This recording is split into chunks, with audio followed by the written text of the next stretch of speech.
Bueno, en primer lugar, Norman Quijano se une a la lista de exfuncionarios prófugos, tanto del partido Arena como del partido FMLN.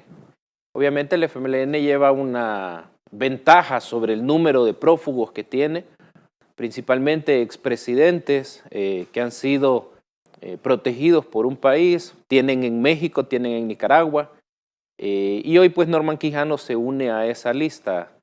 Esto es saludable, esto es bueno para el país porque se están eliminando niveles de impunidad y como prometió el presidente de la República se está combatiendo frontalmente, por lo menos desde el Ejecutivo, con las instancias correspondientes como la policía, desde el gobierno como tal, el Estado como tal, desde el judicial, desde la Fiscalía General de la República, que hace hoy su trabajo.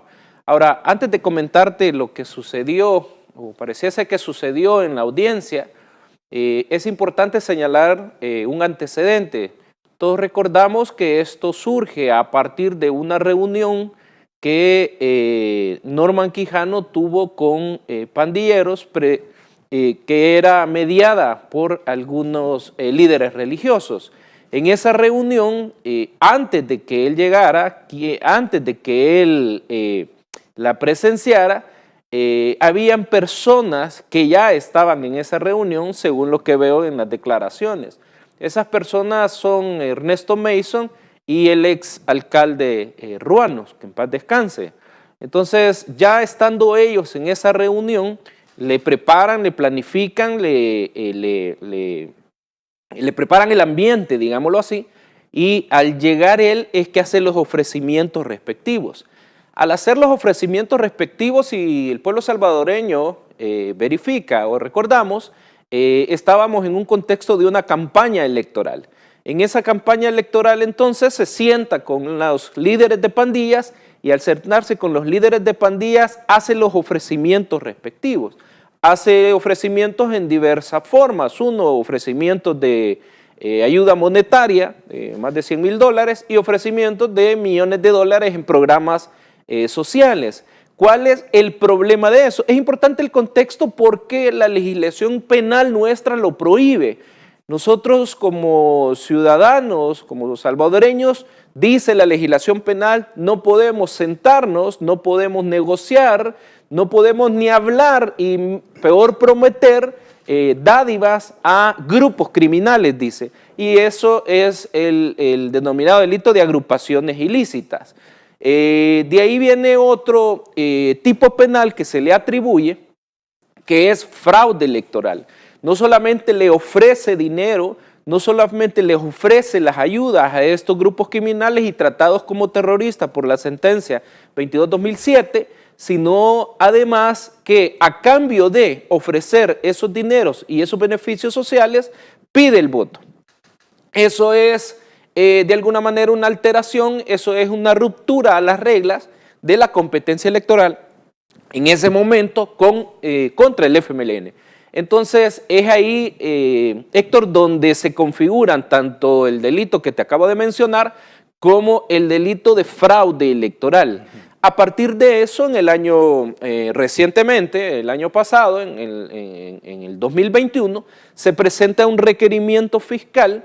Y en ese requerimiento fiscal, el juez de paz ordena, ordena una investigación, claro. Los abogados presentan una apelación ante la Cámara y el magistrado Carlos Sánchez, ex magistrado de la Sala de lo Constitucional, que ya había pasado el 1 de mayo, habían sido destituidos a partir del 186 de la Constitución y pues por alterar el tema de salud, él ya estando en su juzgado natural en la Cámara, primero le piden un informe, él y otro magistrado piden un informe a Parlamento Centroamericano donde le dicen si él ya había tomado posesión.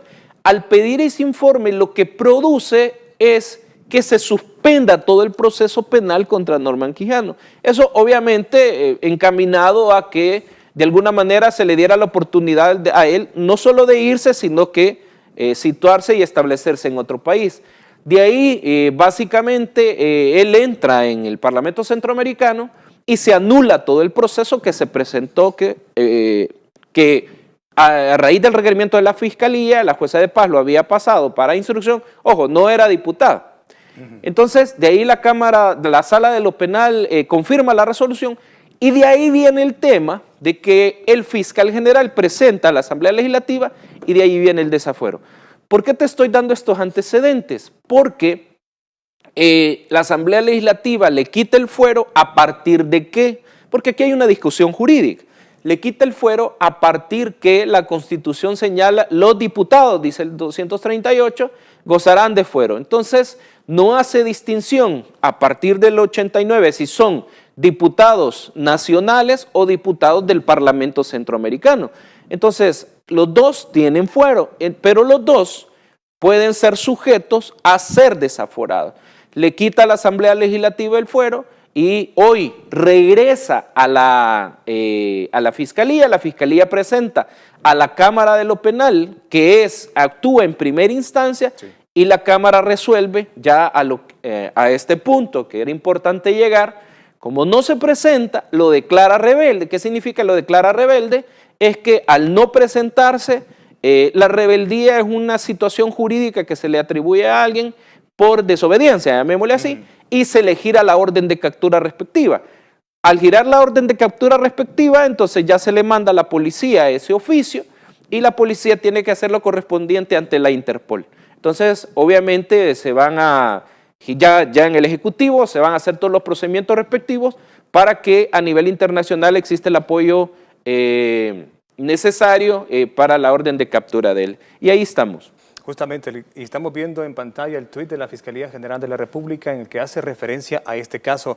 Y si vemos un poco también hablando del contexto, Lic, es importante decir que en el momento en que la poderosa Arena, estamos hablando de cuando tenían el poder por 20 años, fue que lograron obtener esa plata para ofrecérsela a los pandilleros. También se habla de que eran $100,000 que les entregaron. En todo ese contexto fue que se negociaron prebendas para utilizar a la estructura electoral de su partido para en el momento de las presidenciales obtener los votos necesarios.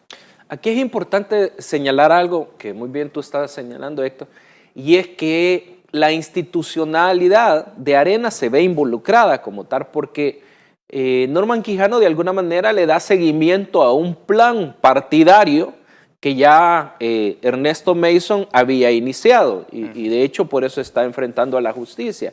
¿Por qué? Porque ya existen videos, existen pruebas donde se les había entregado dinero anteriormente.